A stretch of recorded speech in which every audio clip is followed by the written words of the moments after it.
Hello, welcome to Literary Corner, Parrot's Literary Corner. I'm Dustin Pickering, your noble and honest host. Remember, our anthology is out as of August 1st, so please take a look at that.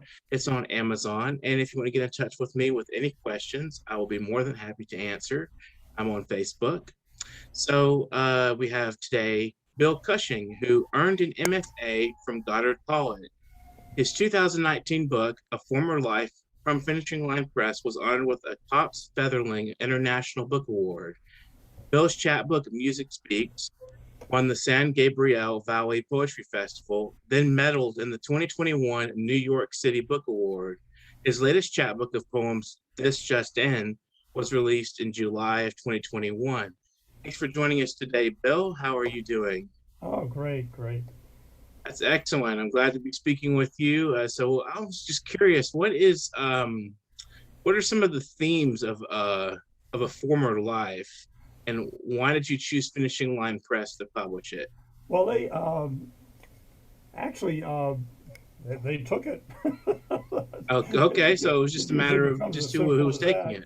Um, but they were. I'm trying to remember because as far as thematically, what I did was it was just a collection of the work I'd done over the last 20 something years, Mm-hmm. uh, and one of my colleagues where I taught at the time, John Brantingham, I don't know if you know his name, but Mm-mm. he uh, he sat down with me and helped me quite a bit. And he says, "Look, what you got to figure out is who you're trying to sell it to, and how you're going to organize it." So a former life fit because it's just a look back at my life, Mm-hmm. uh, and so I divided the book into three sections of people, places, and things. And so the people were the people I'd known, my family, my wife, my son, and then people I just met and saw across my life. The places here again dealt with geography pretty much. And then the things were just, if I couldn't put it in the first two places, I throw it into things. It seemed to work. It's mostly music, Mm-hmm. uh, religion, which is very funny because when I was working on my bachelor's, I remember somebody brought that up. They said, your religion, are you religious? I said, no, not particularly. He said, well, religion shows up in your work a lot. I said, Mm-hmm. well, it's good material. So anything It that's is good good material. material, I'm willing to use. It's definitely very vital, and it's such a part of the fabric of our social being that it's Yeah, immediate to people. yeah, People always know when you say sacrificial lamb, they know what you're mhm, talking about. yeah, So it's easy to use that kind of language and yeah, concept. yeah. And they're really kind of deep constructs, if you ask me. I mean, in my opinion, I think that they can be quite metaphors can be really diverse in their meanings. You can play with them quite a bit. They're very much like clay. Yeah, yeah, yeah. But So when you earned your MFA, what do you think that taught you as a writer? ooh, that's a good question. I was always interested in writing, and I had originally, and that's kind of leads into this new book, This Just In. I Hmm. began as a journalism major out of high school, and that was my interest at the time. Actually, my big dream was to be a sports reporter for the New York Times because I grew up in New York, and Hmm. being there, and the Yankees, Mets, Jets, all that. Hmm. Um, but then I got sidetracked by flunking out my first semester at the university, and I ended up going in the Navy. And after that, I worked for about 10, 15 years. So I didn't go back to school until I was 37 or 38 years old. And initially, I went back as a history major, but then I got sidetracked back into the writing by one of my first instructors, who was an English instructor I had, Hmm. got me into the newspaper, the school newspaper, but then also got me involved in he was a poet as well, uh, and kind of wrote me into it. And so I just ended up getting interested in poetry. Now, my MFA is actually in creative nonfiction. Hmm. because I wanted to take a different direction for the masters, and I kind of fell into it in many ways. Uh, but but yeah, I always loved reading and writing. I mean, in fact, much to the chagrin of my wife, I still have piles of papers from the 1970s and 80s here that I'm absolutely convinced will be useful at some point. So I refuse to throw the stuff out. Right, and maybe a memoirs in the works or something, Yeah, yeah, creative nonfiction, and then that's a possibility there as some kind of not creative nonfiction piece rather yeah. than poetry, like a Oh longer yeah, yeah, set and of that's something that's interesting too, is how often things start in one genre and end up in another. mm-hmm. Yeah, That's I it. That had a is interesting. And then there's the hybrid works that are out yeah, there, mixed prose and poetry and various elements of different yeah, kinds of yeah. Which writing. I've played around with that a little bit as well. Excellent. So what did your going back to what were you taught kind of questions? What did the Navy teach you that you think it applied to your writing career? Oh jeez. I didn't think of it directly. Now it's funny because right now I am working on a memoir about those years, Hmm. uh, and I guess I never thought of it at the time, but then this latest project actually came about. I facilitate a writing group here, and I bounce between poetry and short stories, but we had one member of the group who started bringing in these stories. Now he grew up in Connecticut, uh, so it wasn't too far from me, and he would bring up these, going clamming and doing stuff, which is pretty close to my own experience. So I said, hey, this is kind of fun. I started writing stories about my years working on ships. I was mostly on oil tankers, Hmm. and then I just went back and I started with, all right, I started in the Navy. That's what started me on it, and so it's a lot of fun. It's arduous work, of course, Hmm.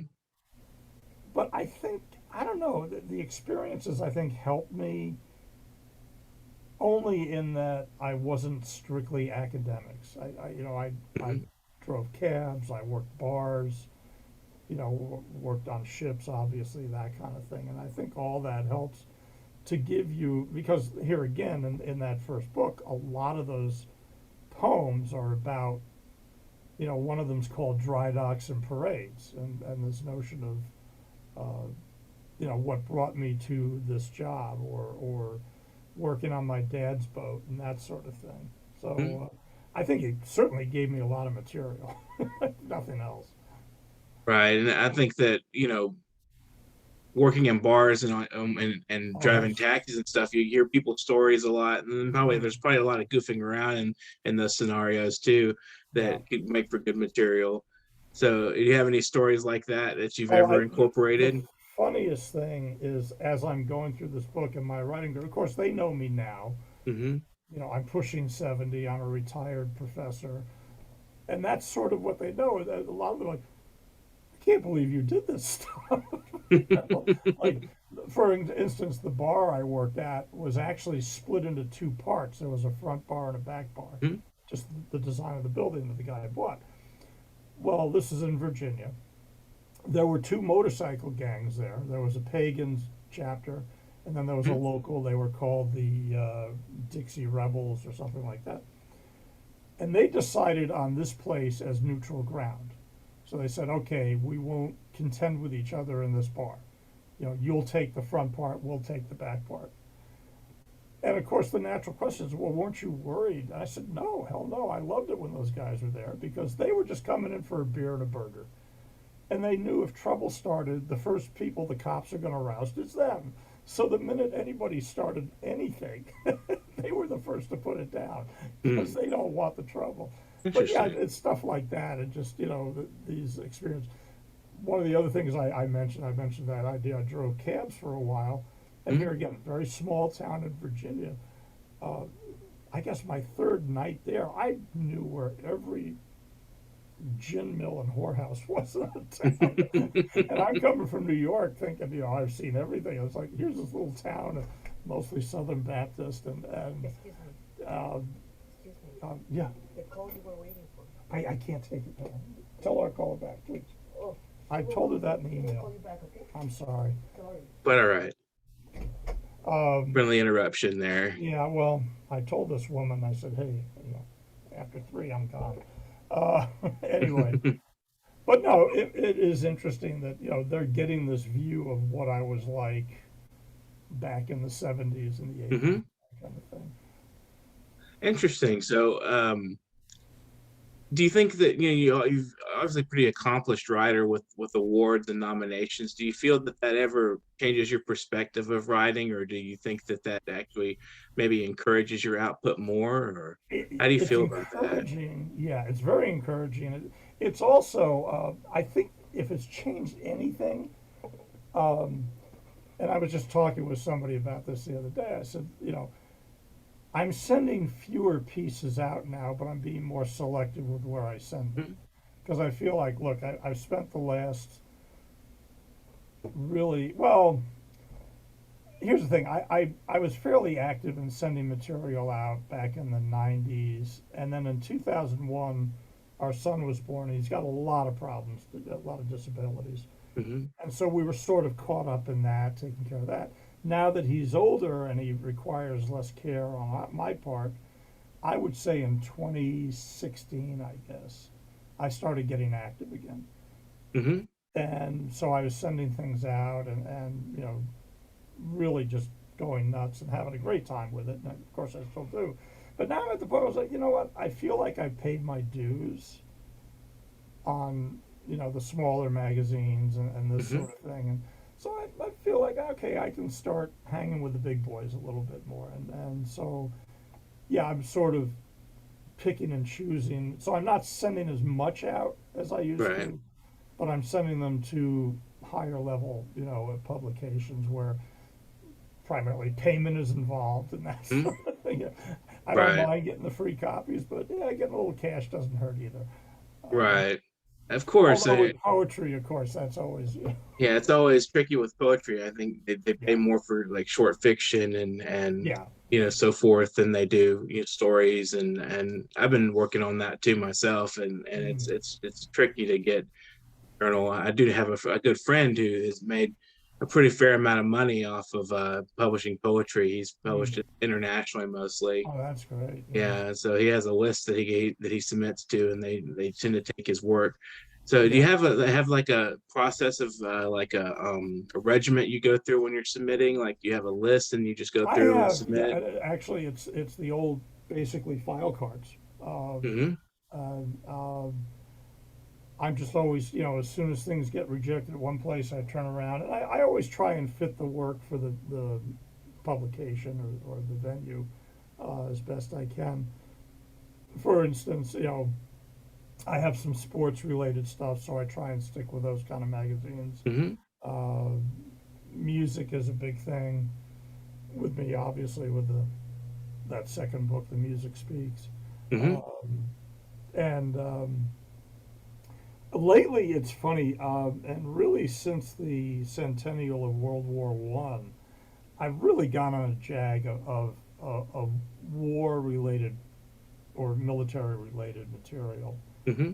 I found I've written quite a few things on that, which actually figures pretty heavily in this new book. That was David Green out of England who reviewed the book early on. Mm-hmm. Noticed that he said, "Yeah, there's a lot of poems here about war." That's no, I'm from a military family. I served in the military. It's Mm-hmm. only natural to come up. That's part of my experiences. Uh, so yeah, but what I'm doing is I'm just always sending it out when I think it's ready. If it gets rejected, I just hold on to it and find, all right, who's next that it might fit for, and send it to them. So And you keep it's a pretty interesting how good you never know. I mean, it can be hit or miss.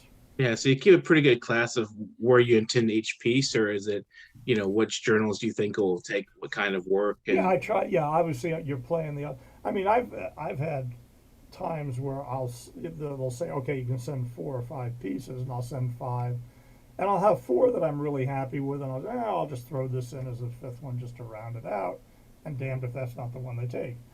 Right. So, It's always the unexpected one, the little well, yeah, and you curveball. never know, and I've been on that side of it too. I Hmm. edited my college lit mag. Um, I mean, editors have good and bad days too. And you Right. might hit the guy, he just had an argument with his wife, or some Hmm. car broke down on the way. He's pissed that day. And Um, he reads that. I mean, I'm an editor myself, so I yeah, know sometimes you're just not in the mood to go through the I know. submissions, and you may just say, "Hey," type in like, "Hey, not interested in this piece," even though it's a really good work, and that Yeah, person takes it to somebody else and then makes $1 million. I yeah. mean, But yeah, you never know. Like I say, I've been on that side of the desk too, so I yeah, understand yeah. that, and I don't worry that much about it. That's good for writers out there to know that if they've not been on the editor's position, they need to know that their work, even if it's not taken, it's still valid. I mean, it's still Yeah. valuable. It's their work. It's something they put their heart and their time into, and it doesn't mean just because they get it turned down by a specific Yeah. editor or a few of them even that rejection reflects on the work. It could be just as a matter of bad Although it atmosphere. can also, it's interesting because Yeah, it can reflect on the work. it can. It After doesn't a while, if I get necessarily. a lot of rejections on a piece, I go, maybe I need to workshop this thing. Right. And so Mm-hmm. I'll bring it into a group and let them give feedback. Oh, okay. Like there's one poem I wrote that I was very happy with. I really loved it. And nobody seemed to really take it. And then somebody suggested, well, why don't you do it in couplets rather than quatrains? I was like, Hmm. all right, let me try it. And it Mm-hmm. seemed to work better that way. So, Right. Huh. so That's yeah, I think interesting. having those other sets of eyes looking at your work really helps. Right. I had a short fiction piece that I submitted to the same journal, like I think twice, and they rejected it both times. And both times I looked at it and I said, this does need reworking. And I've Yeah. reworked it and I sent it to a friend of mine who's in the same genre as the story. And I said, what do you think I can be doing with this? And he said, he gave me suggestions and so forth. And I worked them out and it was like it's an excellent story. I still Yeah. haven't submitted it to another journal yet, but I'm probably going to do that soon. I think it worked out really well. So I agree with you on that. That sometimes it's good to have someone say, okay, wait, it's not quite up to par with what we're looking Yeah. for. And you say, okay, well, why? You know, Yeah. what can I do with it to make it better? I think one of the things a lot of this is, for any beginning writers certainly is be open to suggestions from the editors. Because Mm-hmm. Mm-hmm. I had one just recently that the guy just took, and it's coming out in September. It's a short story, nonfiction piece.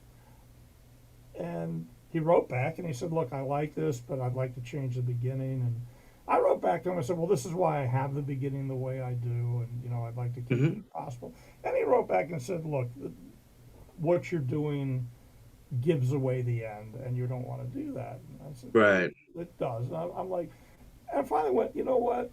This guy knows his readers better than I do.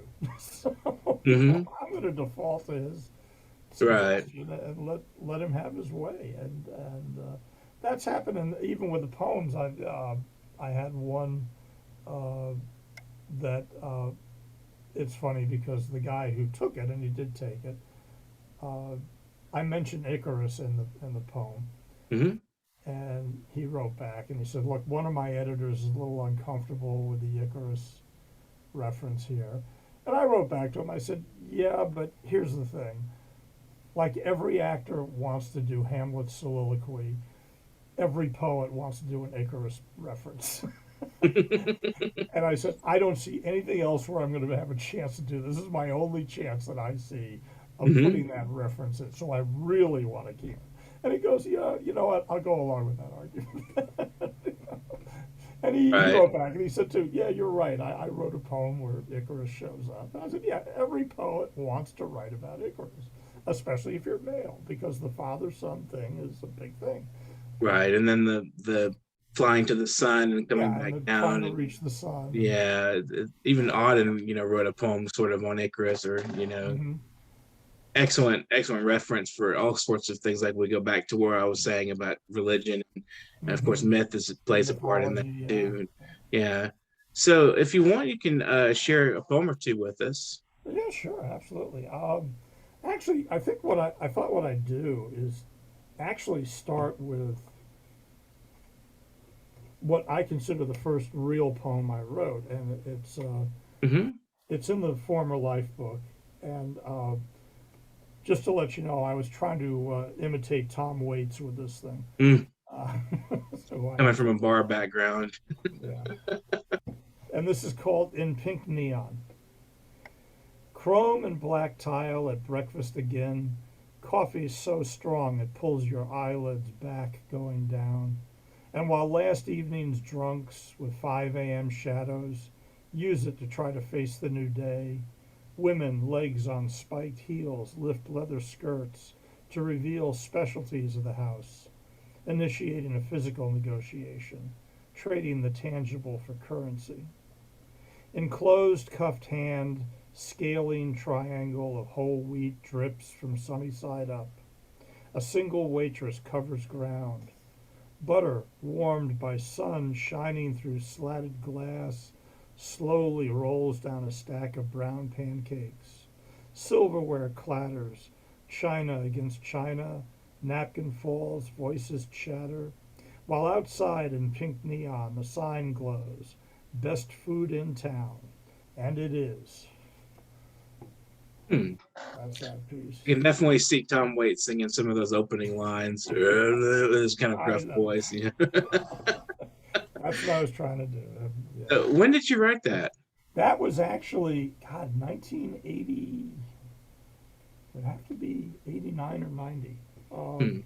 And I had and one of the things is I really came into poetry by a back door. Hmm. I was at a newspaper conference for school newspapers, and a woman had a seminar on how to improve your writing. And her seminar was basically, you want to improve your writing in anything, start writing poetry. Hmm. Because you really learn about the power of language, because you have to economize, you have to pack as much in as you can, all Hmm. that sort of thing. Very true. Well, the next day, after that seminar, the next day I was out walking around town, and I saw this old church, and I love old architecture and that sort of Hmm. thing. So I walked over to see the church, and on the way over, I saw this old, like, 1950s airfoil type diner. And when we were getting ready to leave after the weekend was over, I told the guys, I told the rest of the people, I said, look, we got to stop by. I saw a great place for us to have breakfast on the way out. And while I'm sitting there, I'm just writing these notes on a napkin, which seems very fitting. But that's what became this poem, and it's really, to me, the first poem I really wrote that I consider a very serious, crafted piece. Hmm. Interesting. So you can share another one with us. Yeah, sure. In fact, why don't I'll do the one with the Icarus, Okay. That which sounds actually wonderful. is it's my 9/11 poem, Oh, wow. That's an and it's interesting called, combination. yeah, well, that's, yeah, but it's called Final Flight. I slept through those initial collisions, the twin explosions, as steel and fuel met concrete and girder, for the final collapse into rock and powder of two towers, meant as monuments to the grandeur of their century. I saw it from a safe distance, not living through events except for my own recall. I can still note those, retrieve the day, but the singular image I cannot shed, the one that refuses to leave my head, is that of those people, the 200 left who, facing the option of burning alive, knowing at that moment they were indeed dead, chose instead, like Icarus, to spread their arms in almost welcome embrace of the quarter-mile journey back to Earth. Hmm. Wow.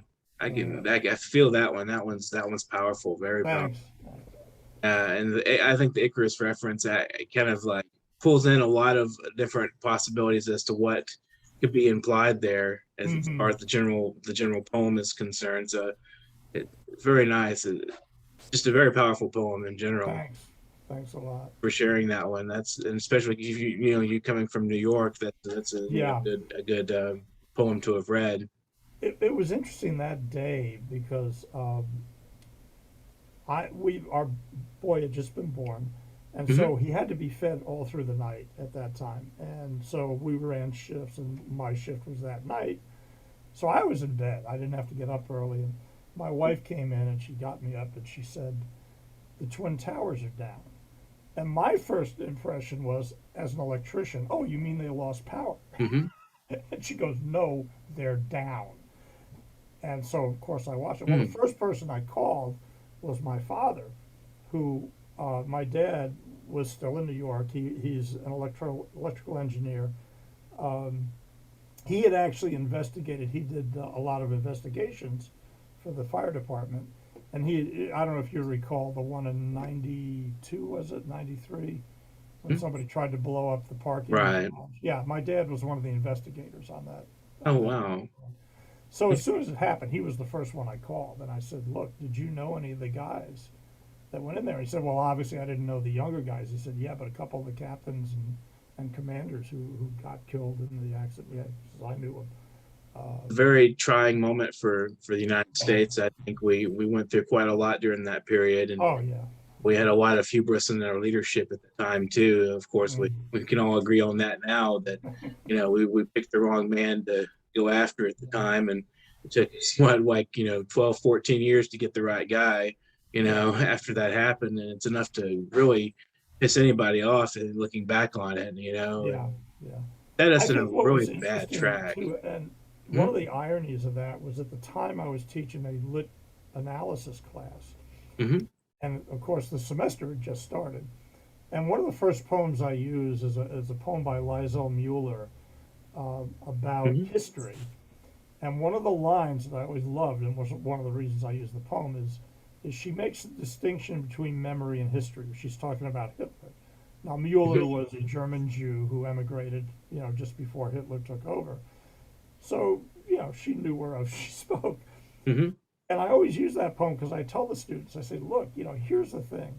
For you guys, Kennedy's assassination is history. For me, it's memory because I can remember where I was. I could probably show you the very seat I was sitting in the classroom when that news came across. I said, and I think everybody goes through some event in your life that's so crystallizing that you never forget it. Mm-hmm. Well, then 9/11 goes down, and I came into the very next class. I said, well, "You guys just had your moment."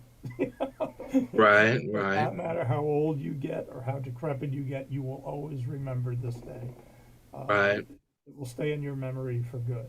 Absolutely. It You was a know. very trying moment. I mean, Oh that was God, a yeah, time it was a time when we were together as a nation too. Like yeah, we pulled together quite well, yeah. out of all the fear and the anger and the grief we were I experiencing. thought so too. Actually, Yeah, I I really was really impressed at that point. I was really proud of America at that point. And I've often been critical of the United States and our government and our sometimes even our people, yeah. being shallow or whatever, narcissistic. But at that moment, we really pulled together. Well, of course, who you're talking to here. I believe anybody who gets into politics has to have a very healthy ego. Let's put it To say the like least. that. Yeah, you don't go into that field without, Yeah, And it's funny, absolutely. yeah, because I've always said that. I said, look, anybody who gets into a leader position, you've got to have confidence in yourself. And It can be a very trying job, but I think a lot of yeah, those guys are really, almost unhealthily egoistic. hmm, They're not really accountable. They're hard to yeah, keep in some ways, and depending on the time and what needs to be done, you might not want somebody who's a little bit more soft to be in there, yeah, in yeah, that position of power, make the call. I mean, if you're under attack, you don't want a guy who's going to say, okay, well, yeah, do our enemies need, yeah. do we respect their enemies, if they're I coming think after was you it. with guns. I mean, I'm trying to remember because I always love, when people ask, well, who is your favorite president? I uh-huh. said, well, I got to say, I really admired Taft because he said he was only Hmm. going to do one term, and he did. Wow. Yeah, he didn't run again. He said, "Hey, I just said I'd serve one term, and I'm out of here." An interesting favorite president. Yeah. I think I like Carter and Lincoln quite a bit Yeah. myself. Well, I think you got to go with Washington just because Hmm. of the self discipline he was. Because Yeah, he could have absolutely. done anything he wanted. Excellent, excellent. Yeah. Yeah, But very. after him, I've always said, well, Calvin Coolidge I like too because Hmm, he just left things alone. None of my business. Which, mm-hmm. that's the kind of politician I like. Right. I'll make my own mistakes and I'll fix them. If I need help, I'll call you. Uh, Absolutely. It's definitely kind of a laissez-faire, yeah. approach to governing, where you stay out of the people's business and let them do Well, their I do thing. believe it was Taft though that said, I'm only going to run one term, and he Hmm. did. I was like, okay, good for you. You gotta love that. So, what have your students taught you about poetry? Sometimes there's a reflective kind of back to you. Oh, I um I don't tend to teach creative writing courses, which is Hmm, kind of too bad, but that's the way. I taught part time at community college, so you don't get the really glory courses. right. But I was able to get a few classes where we do writing exercises, and I would join in. And it's given me a lot of good stuff. I've had two really good poems come out of that experience, and I've had one short story, which is actually, I think, in fact, I got to talk to these guys next week. There's a book that's looking to publish it, um, where but I would present this writing exercise for everybody, and I said, but I'm going to join in too. So whatever I end up with, I'm going to be right there with you. Uh, I think the biggest thing though I liked is with the first book, and I had a couple of my old students did pick it up, uh, and by the way, just as a full disclosure, I made sure they were not my students anymore, so they were not under any pressure. I just said, hey, if you want to, here it is, uh, because I knew they had an interest in poetry. And I think the best review I got of the formal life was one of them wrote back and said, what I really liked is I don't have to be an academic to really get it. Hmm. Hmm.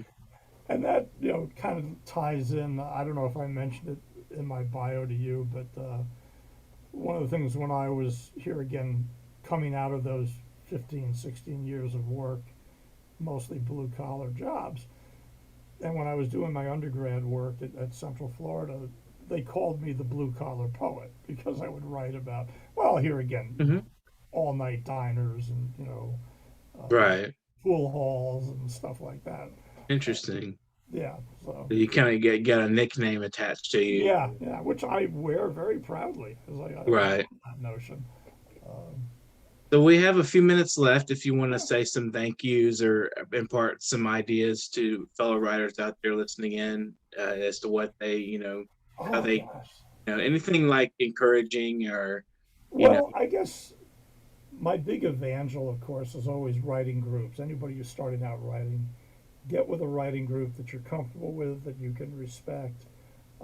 That I've always found is helpful. Even hmm, if they, and I find it amusing because the group I'm with now, most of them are not poets. They're novels and fiction and that sort of thing.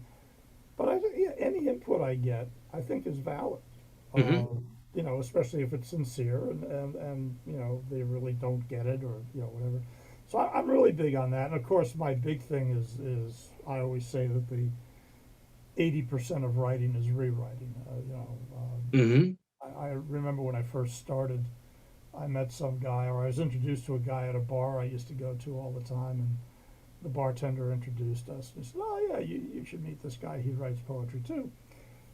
And I said, "Well," I asked the guy, I said, "Have you been published anywhere?" He said, "Well, Atlantic Monthly wanted to publish one of my pieces, but they wanted to change a line." And I refused to let him. And I'm thinking, that sounds awful iffy to me because if hmm. the Atlantic wants to change one of my lines, they can change one of my lines. you know, you don't get into the Atlantic Monthly that often. Right. And then later on, I asked him, I said, "Well, what's your process?" And he said, and I thought it was funny. He said, "I write a poem and it comes out just the way I want it the first time." And I didn't say anything, but I'm thinking, you're either full of it or you have the lowest standards in the world. Because Hmm. I don't know of any real writers that are Right. completely satisfied first time out. And if you are, something's wrong. And it ain't Hmm. the writing, it's you. Yeah, I mean, I can't tell you how many times a poem will go through variations and that kind of thing, and you probably know that too. I mean, Right. but every respect. I mean, I've had a chance to meet Gwendolyn Brooks, Hmm. Philip Levine, Carolyn Forche, and every one of them has said, revision. That's what you got. You got to be willing to get in there and be as tough on yourself as you can. Well, thank you for joining us today, Bill. It's Oh, been wonderful and pleasant talking with you. I think we've got quite a lot of interesting tidbits and ideas of your work, and thank you, Chris. So it's been pleasant with you talking with oh, you, thanks so much. and I'm glad that you were able to come on the program today. Yeah, And well, finally, after some yeah, technical difficulties. right, yeah, we did have some difficulties originally, but we got through it, and so Yeah, it's yeah. here now. So definitely, we'll be in touch with the No, video when thanks it so comes much. up. So this has been the New York Parrot Literary Corner. I'm Dustin Pickering, and remember, our anthology is available for $18 on Amazon, and we will be doing these quarterly. Our next one will be out in December. So keep an eye out if you've been a guest on our program in the last couple of weeks since we started the next quarter. Then we'll be in touch with you. We'll try to get some poetry from you or some prose for the next anthology. We look for visual art, prose, and poetry. So be prepared for that if you're one of our guests. And we can take donations as well from paypal.me/nyparrot. That link will be on the video. And please leave comments or give us a thumbs up or a thumbs down if you don't like what we're doing. We want to hear from you. So definitely tell us what you think. We would love to hear any comments. And if you want to get in touch with me as host and schedule an interview, that's Literary Corner at newyorkparrot.com. Then Literary Corner at newyorkparrot.com. And today we were with Bill Cushing, who is based in the United States. Tomorrow we'll be somewhere else in the world. You never know where we'll be. So keep a lookout. Subscribe to our channel. We are the best and only global platform for creative minds, and we are the voice for humanity. Thank you very much for joining us, and have an excellent day. Happy writing.